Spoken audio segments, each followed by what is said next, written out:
En las vastas páginas de la historia, algunos pueblos brillan con luz propia, dejando un legado inconfundible que resuena a través de los milenios. Otros, sin embargo, se desvanecen en las brumas del tiempo, sus logros y su existencia apenas susurrados por los vientos del pasado.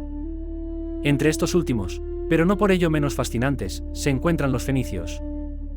A menudo relegados a un segundo plano frente a imperios más grandiosos como Roma o Egipto, los fenicios fueron, en su apogeo, una fuerza imparable que moldeó el mundo antiguo de maneras que aún hoy nos sorprenden.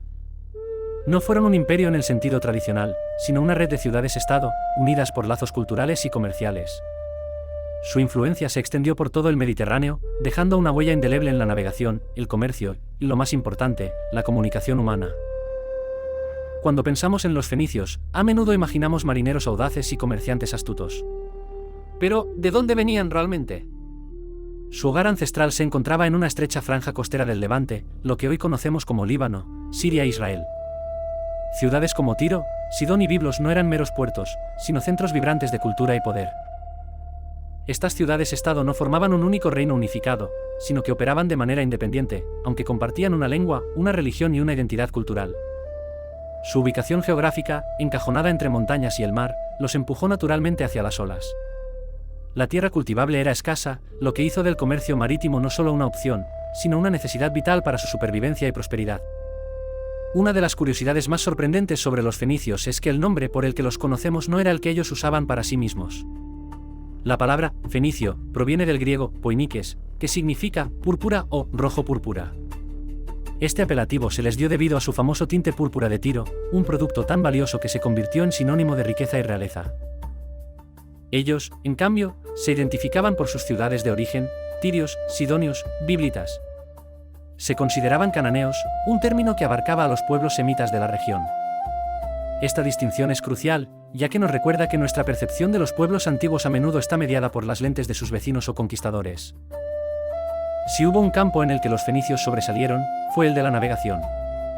Eran los marineros más hábiles de su tiempo, capaces de surcar los mares abiertos mucho antes que otros pueblos se atrevieran a alejarse de la costa. Sus barcos, robustos y eficientes, eran la envidia del mundo antiguo. No solo comerciaban con bienes, sino que también eran exploradores intrépidos. Se cree que circunnavegaron África 1000 años antes que los portugueses, una hazaña asombrosa que desafía nuestra comprensión de la tecnología marítima antigua. Sus rutas comerciales se extendían desde el Levante hasta las costas de Gran Bretaña, buscando estaño y otros metales preciosos. El tinte púrpura de Tiro no era un simple color, era un símbolo de estatus, poder y divinidad. Su producción era un proceso laborioso y costoso, lo que lo convertía en un lujo accesible solo para la élite. Se obtenía de las glándulas de un tipo específico de caracol marino, el murex, que abundaba en las costas fenicias. Se necesitaban miles de caracoles para producir apenas unos gramos de tinte, lo que explica su exorbitante precio. El color resultante era un púrpura intenso y duradero, que no se desvanecía con el tiempo. Este tinte no solo enriqueció a las ciudades fenicias, sino que también les dio una identidad única en el mundo antiguo, asociándolos con el lujo y la exclusividad. De todos sus logros, el más trascendental y duradero fue la invención del alfabeto. Antes de los fenicios, la escritura era un sistema complejo de jeroglíficos o cuneiformes, dominado por escribas especializados. El alfabeto fenicio, con sus 22 caracteres consonánticos, revolucionó la comunicación. Era un sistema fonético, mucho más fácil de aprender y usar que los anteriores. Esta simplicidad permitió que la escritura se democratizara, pasando de ser una herramienta de élites a una herramienta para el comercio y la vida cotidiana. Los griegos adoptaron y adaptaron este alfabeto, añadiendo vocales, y de ahí derivaron los alfabetos latinos y cirílicos, la base de la mayoría de los sistemas de escritura modernos. A diferencia de los grandes imperios que conquistaban vastos territorios, los fenicios establecieron una red de colonias y puestos comerciales a lo largo de las costas del Mediterráneo. Estas colonias no eran extensiones de un imperio, sino enclaves estratégicos para facilitar el comercio y el reabastecimiento de sus barcos. La más famosa de estas colonias fue Cartago, fundada por colonos de Tiro en el norte de África.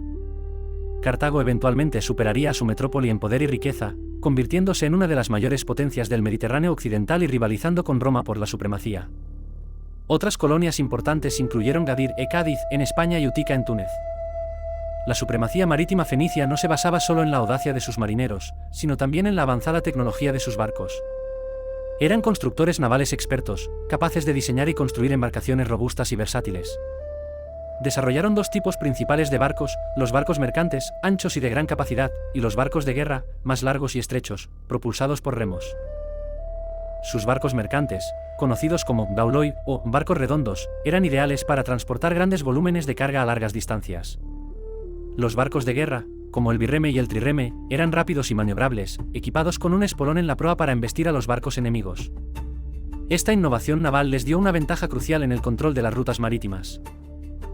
La religión fenicia, como la de muchos pueblos semitas de la antigüedad, era politeísta y centrada en la adoración de deidades relacionadas con la naturaleza y la fertilidad.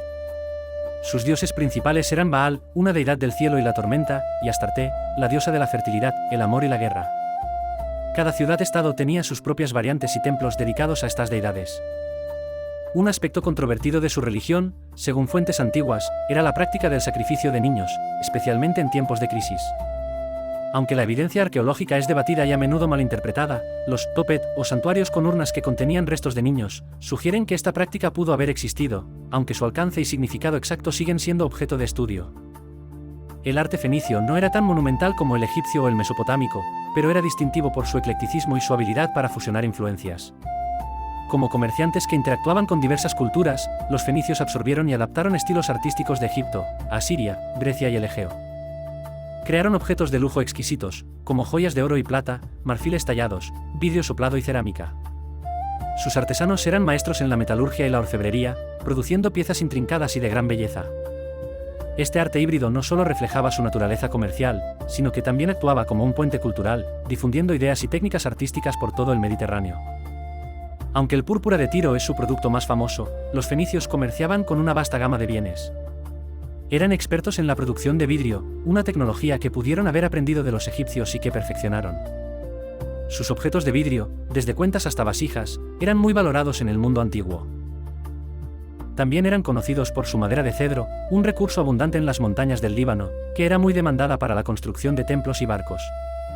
Además, comerciaban con metales como el estaño, el cobre, la plata y el oro, así como con esclavos, cereales, vino y aceite de oliva. Su red comercial era un motor económico vital para la antigüedad. La interacción entre fenicios y griegos fue profunda y multifacética, extendiéndose incluso al ámbito de la mitología. Un ejemplo notable es el mito de Europa, la princesa fenicia que fue raptada por Zeus en forma de toro y llevada a Creta, dando nombre al continente europeo. Esta historia simboliza la difusión de la cultura y las ideas fenicias hacia el oeste. Otro ejemplo es la figura de Cadmo, el hermano de Europa, quien, según la leyenda, introdujo el alfabeto en Grecia.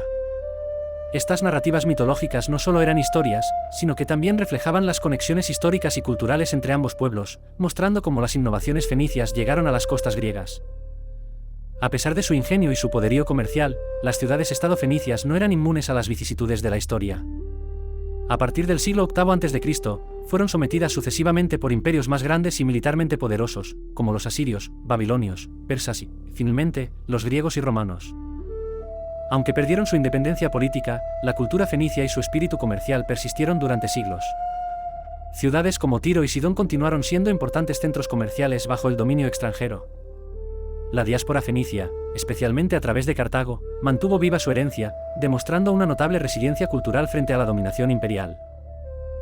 Hoy, las ruinas de las antiguas ciudades fenicias son un testimonio silencioso de su grandeza. Pero su verdadero legado va mucho más allá de las piedras y los artefactos.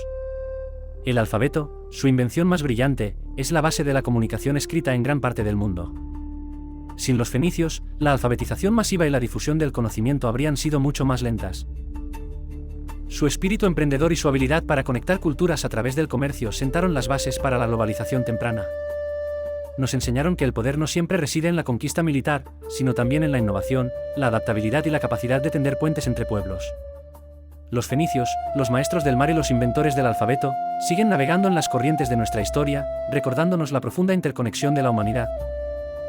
Gracias por acompañarnos en este recorrido por las figuras más temidas y los episodios más impactantes de la historia.